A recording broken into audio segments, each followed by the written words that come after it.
Հարգելի հետևորդներ, այսօր մայիսի 28-ն է Հայաստանի առաջին հանրապետության հիմնադրման օրը, ABC լուրերն ուղիղ եթերում սկսում է իր աշխատանքը, ես Գառնիկ Մութաֆյանն եմ, բարի առավոտ։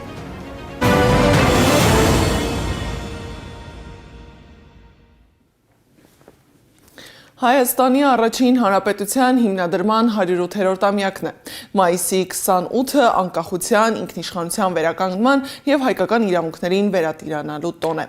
որը ենթադրում է սերունդների համերաշխություն ու պատասխանատվություն։ Հայ ժողովուրդը մոտ 600 տարվա ընդմիջումից հետո վերականգնեց իր անկախությունն այն ժամանակ, երբ ընդամենը 3 տարի առաջ տեսել էր ցեղասպանություն եւ հայտնվել անենանելի վիճակում։ Անցնելով դժվար փորձություններով մենք կարողացանք անկախ պետություն, հաստատելով մեր վճռականությունը, ապրելու ազատ, ինքնիշխան եւ արժանապատիվ կյանքով։ Մայիսի 28-ը դարձավ կամուրջ հետագա պետականության ամրապնդման եւ հիմնաքար Հայաստանի ապագայի համար։ Շնորհավոր մայիսի 28։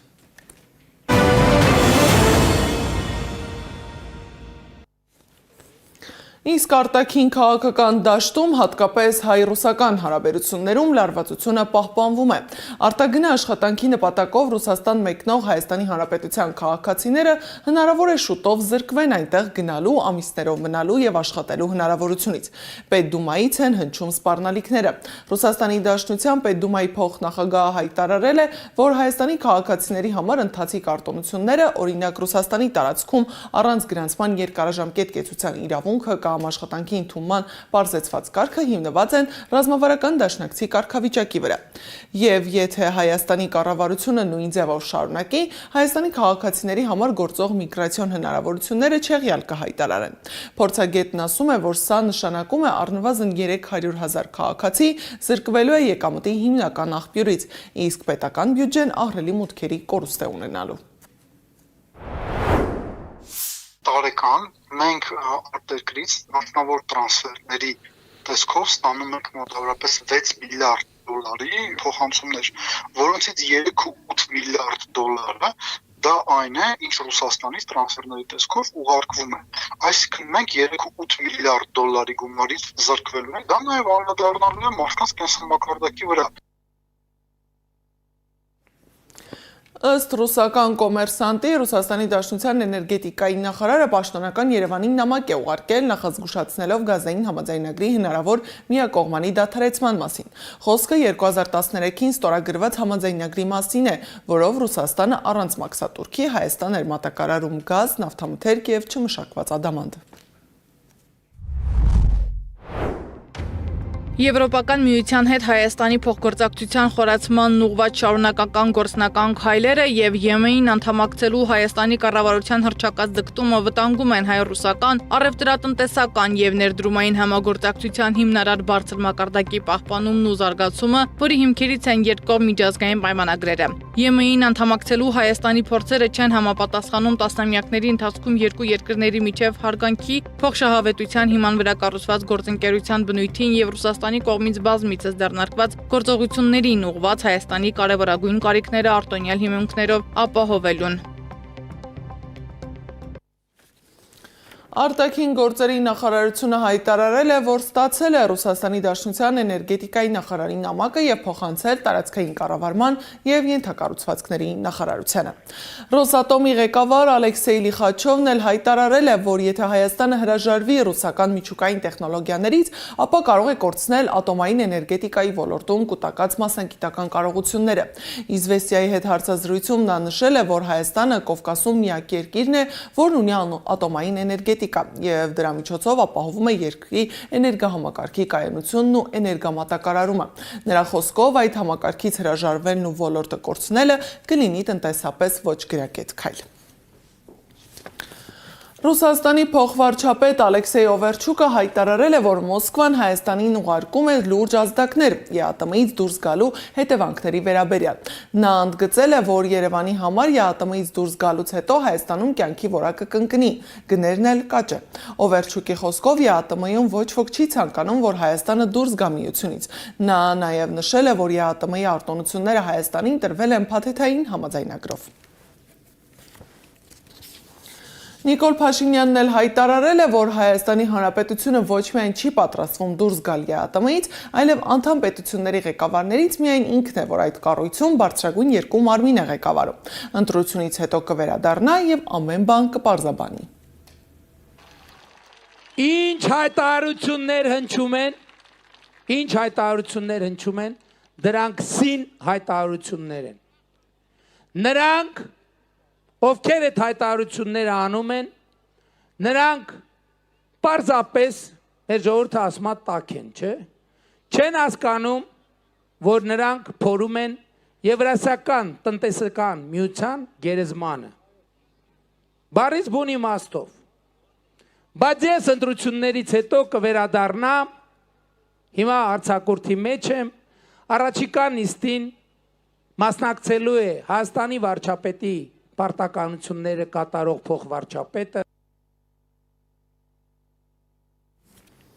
Իսկ նախընտրական շրջանի ընթացքում ապրիլից մայիս ընկած հատվածում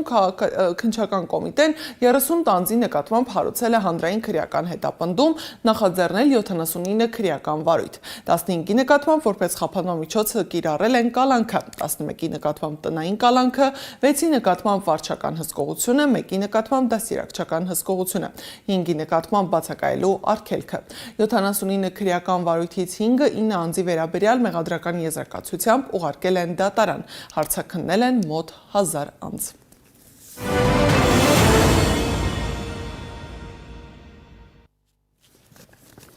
Արցախցիների նկատմամբ ճնշումների նոր ալիք է սկսվել։ Ծառայողական բնակարանը ազատելու ծանուցում է ուղարկվել գեներալ-մայոր Վլադիկ Խաչատրյանին։ Փաստաբան Ռոման Երիցյանը հայտնել է, որ Վլադիկ Խաչատրյանն այս պահին ունի երկրորդ կարգի անժամկետ հաշմանդամություն, իսկ բնակարանն իր եւ իր ընտանիքի անդամների միակ կեցավայրն է Հայաստանի Հանրապետությունում։ Խաչատրյանը նաեւ Նիկոլ Փաշինյանի հետ մետրոյում տեղի ունեցած միջադեպի մասնակցի Արմինե Մոսյանի հորաքրոջ ամուսինն է։ Պաշտպանության նախարարությանը նշված գործողության կատարումից ձեռնպահ մնալու հայց է ներկայացվել Հայաստանի վարչական դատարան։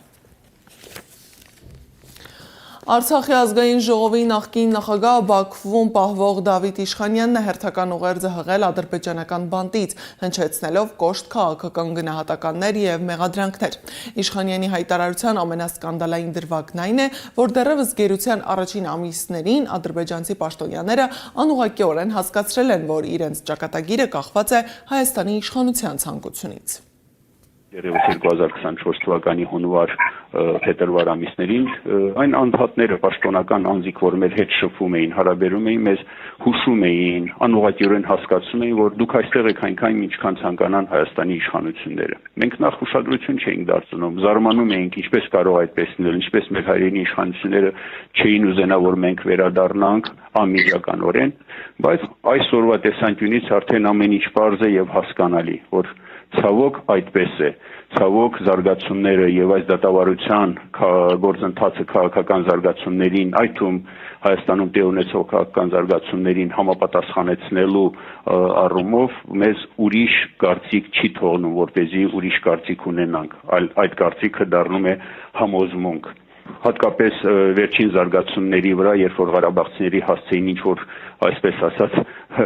իրականությանը չհամապատասխանող բաներ է փոխանցում, ես չեմ ուզում իջնել այդ մակարդակի, բայց երբևէ առիթ կլինի, պարզապես պիտի ասեմ բոլորի համար էլ պարզ է, թե ով է մեղավորը,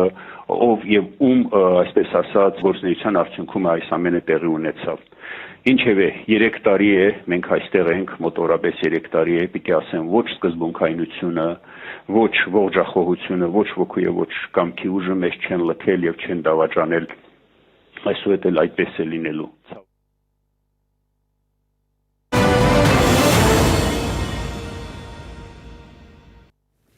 Դոնալդ Թրամփը սպառնացել է տրոհել Օմանը, եթե այդ երկիրը փորձի վերահսկողություն հաստատել Հորմուզի նեղուցում։ Նա ասել է, որ նեղուցները պետք է բաց լինեն բոլորի համար եւ որևէ երկիր չպետք է դրանք վերահսկի։ Թրամփի խոսքով Օմանը պետք է իրեն պահի մյուս երկրների պես, հակառակ դեպքում ԱՄՆ-ն կարող է կոշտ քայլերի դիմել ու բաժան-բաժան անել այդ երկիրը։ Իրանը խոստանում է մեկ ամսվա ընթացքում վերականգնել Հորմուզի նեղուցով առևտրային նավագնացությունը, ինչպես նախապատերազմյան շրջանում էր։ Իրանի պետական հեռուստաալիքը հայտնել է, որ Իրանը կկառավարի նեղուցով նավագնացությունը գործակցելով Օմանի հետ։ Հաղորդել են, որ Թեհրանն ունի Միացյալ Նահանգների հետ նախնական ոչ պաշտոնական շրջանակային համաձայնագրի նախագիծ։ Զելենսկին նամակ է գրել Թրամփին, նա նշել է, որ զինամթերքի պակաս ունեն եւ խնդրել է Թրամփին ավելացնել հոբ համակարգերի եւ հրթիռների մատակարարումները։